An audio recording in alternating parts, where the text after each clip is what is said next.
sedikit update untuk hari ini. Okay, kita ada Nissan Almera, cooling coil dia bocor. Tadi kita dah check, and then kita nak tukar dryer dia juga. Cooling coil dia kita nak masuk yang original dan expansion valve sekali flushing. Ini proses flushing lah. Selain itu, macam biasa kita ada Honda City GN5. Yang ini hatchback lah. So condenser dia bocor macam biasa dekat bahagian dryer. Test bocor Honda hatchback. Dia bocor kat belah tepi.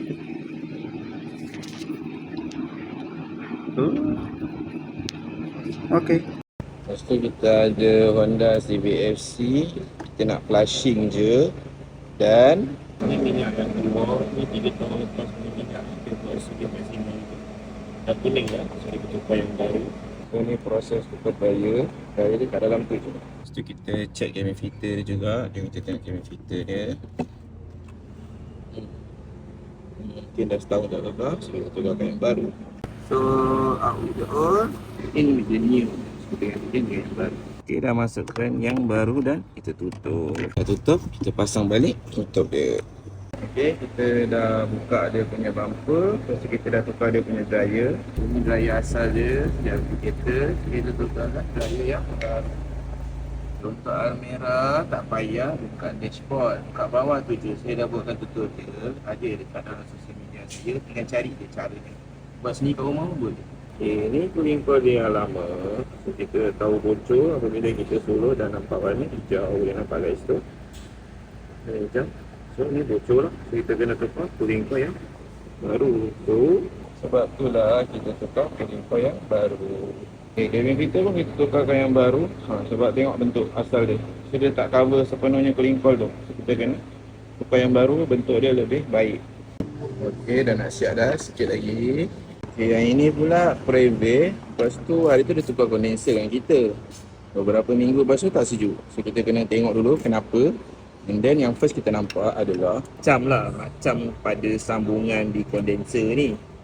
Jadi kita tak apalah tukar joring juga. Tapi apabila kita diagnose balik, dekat bahagian expansion valve tu, o-ring semua dah warna hijau. Dan kalau kita goyang pipe dia terus nampak ada goyang. So kita dapati bahawa skrunya tu tak rapat walaupun dia dah ketatkan habis. So kita tukarkan dia o-ring baru. And then kita tukarkan skru yang lagi pendek supaya dia boleh tolak sampai habis. So dia tak bocor kat situ lah. The special valve should be not bocor lah. Should be. So kat situ sekarang ni penuh dengan minyak.